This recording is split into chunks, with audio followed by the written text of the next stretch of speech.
Assalamualaikum warahmatullahi wabarakatuh. Mohon izin, perkenalkan nama saya Afrin Faturrahman Eksa Putra.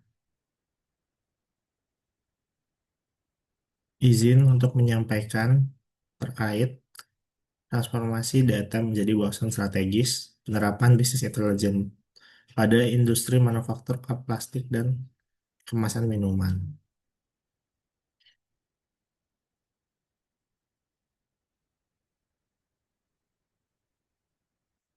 Latar belakang dan urgensinya. Mengapa perusahaan membutuhkan bisnis intelijen? Yang pertama, tantangan industri plastik saat ini. Data transaksi dari platform e-commerce, distributor, dan pasar pisah dalam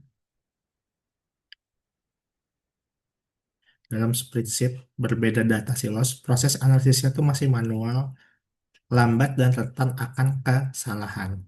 Solusi dari business intelligence mengintegrasikan seluruh data mentah ke data warehouse terpusat dan menyajikan dalam dashboard interaktif real-time untuk mempercepat navigasi bisnis. Hal ini akan menyebabkan 50% lebih cepat proses pengambilan keputusan, yaitu memotong waktu konsolidasi data dari 5 hari menjadi hitungan detik, lalu 99,8% akurasi data lebih terakurat atau bebas error manual, menghilangkan kesalahan duplikasi dan salah input antar divisi dari yang tadi yang manual menjadi otomatis akan menyebabkan hal ini. Lalu real-time sinkronasi, integrasi ERP, pos dan logistik, visibilitas penuh stok bahan baku, PPE dan PET dan pesanan pelanggan.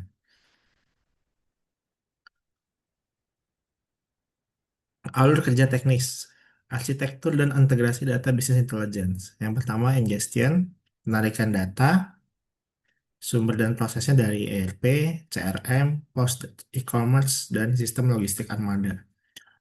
Outputnya, targetnya adalah data mentah terpusat. Lalu ada ETL proses, pembersihan data, sumber dan prosesnya, pembangkuan format, pembersihan duplikasi, dan validasi data. Outputnya adalah data warehouse yang pakai. Lalu data modeling, pemodelan KPI, sumber dan prosesnya, relasi antar tabel, perhitungan margin, dan korelasi data. Output target, model analisis data. Visualisasi. Yang keempat, visualisasi dashboard BI.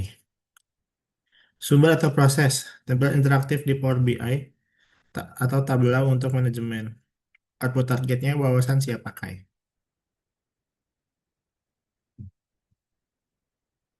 Buat laporan satu, visualisasi laporan tahunan, annual, finansial, dan OPS report.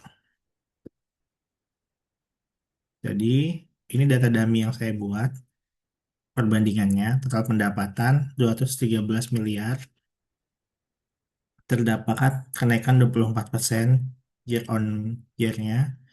Lalu laba bersih 8,4 miliar terdapat kenaikan 18% year on year dan ROI-nya 28% dengan targetnya 25% jadi melebihi target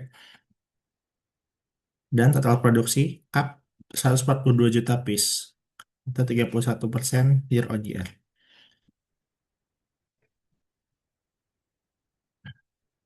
Bisa dilihat di sini terdapat kenaikan antara tahun 2023 dan tahun 2024 antara tahun 2023 dan 2024. Lalu wawasan penting dashboard. Peak season terdeteksi tinggi pada Q2, Ramadan Lebaran, dan Q4, libur akhir tahun. Ada peningkatan hingga 36,8% dibanding rata-rata kuartal reguler lainnya. Lalu efisiensi operasional. Rasio HPP teratur menjaga margin laba bersih di angka 18%, melebihi target tahunan. Visualisasi laporan kinerja produk atau produk portofolio. Di sini bisa dilihat margin keuntungannya dan volume salesnya dan matriks portofolio produk cash cow Capet 16 oz, margin tertingginya 35%, volume stabil 38 ampere pieces, penyumbang kas utama. Lalu Star Biopla Eco Cup, margin sangat tinggi 42%, tren pertumbuhan 85, di segmen cafe modern. Kalau question mark, custom printed cup, margin tinggi 30%, namun volume terbatas karena waktu cetaknya lebih lama, soalnya custom. Lalu yang underperform, standar plastik lid. Marginnya rendah hanya 18%. Tingkat retur 2,1% akibat masalah keperasan mold. Berikutnya, visualisasi pendapatan dan penjualan per wilayah dan funnel konversi.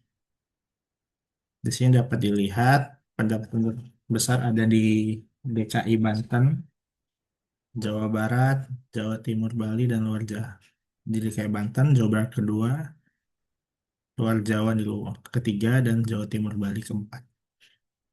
Funnel konversi sales, satu lead inquiries, 12.500 prospek,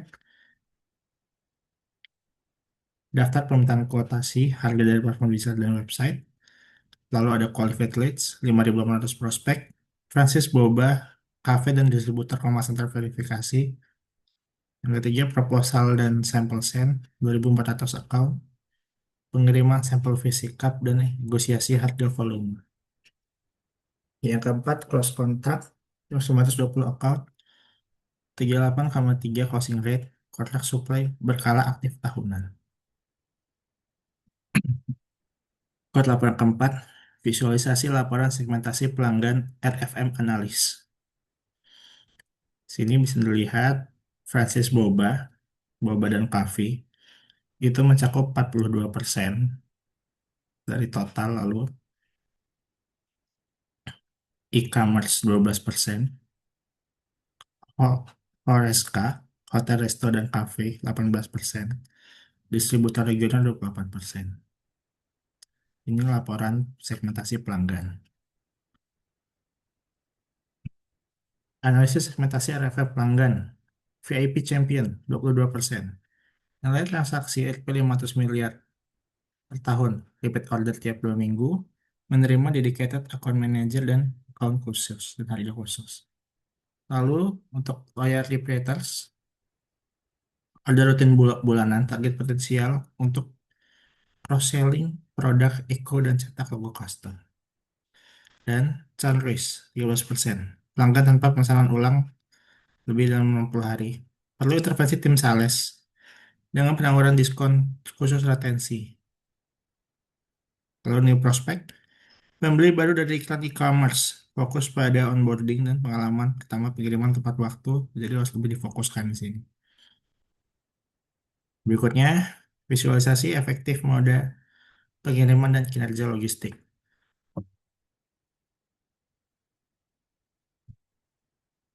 Dan dilihat untuk ketepatan waktu truk board ada 96%, lalu ketepatan waktu kargo laut ada 88%, dan ketepatan waktu udara ada 98%. Sedangkan tingkat kerusakan damage-nya yang paling besar ada di kargo laut. Ringkasan performa logistik.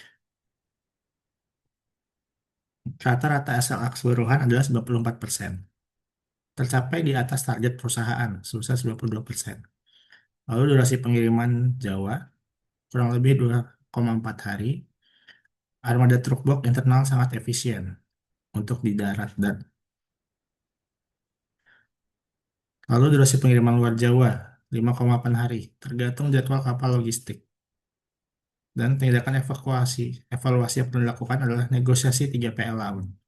Ketepatan waktu 88% pada kargo laut membutuhkan peninjauan ulang kontak vendor dikarenakan masih di bawah target yaitu 92%. Berikut rencana implementasi business intelligence dengan peta jalan selama 4 bulan. Bulan pertama, audit data dan integrasi infrastruktur.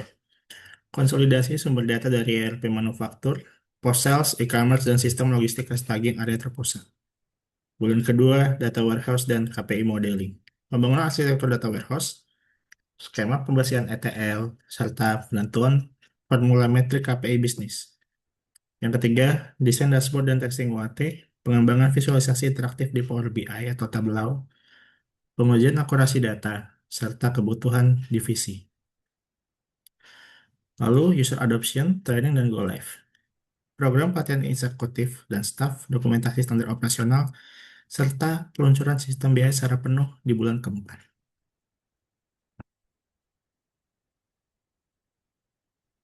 Kesimpulan dan strategi. Navigasi bisnis manufaktur berbasis data real time. Poin kunci utamanya adalah penerapan bisnis intelligence mengubah data transaksi kap plastik yang kompleks menjadi sistem navigasi bisnis interaktif. Keputusan produksi, alokasi daftar, alokasi armada logistik, dan penawaran produk promosi kini didasarkan pada fakta kuantitatif, bukan lagi sekadar asumsi. Lalu hasil strategis yang diproyeksikan terdapat nantinya akan ada efisiensi biaya operasional, reduksi pemborosan bahan baku PP atau PET dan optimasi jam kerja molding, penjualan lebih presisi, fokus pemasaran pada segmen VIP, akses boba, dan coffee chain dan distributor, keandalan rantai pasok, peningkatan SLA pengiriman hingga 98% dan penghematan biaya logistik 3PL, lalu respon pasar cepat, antisipasi dan perubahan kemasan ramah lingkungan, bio PLA secara proaktif. Sekian dari saya. Terima kasih atas kurang lebihnya, mohon maaf. Assalamualaikum warahmatullahi wabarakatuh.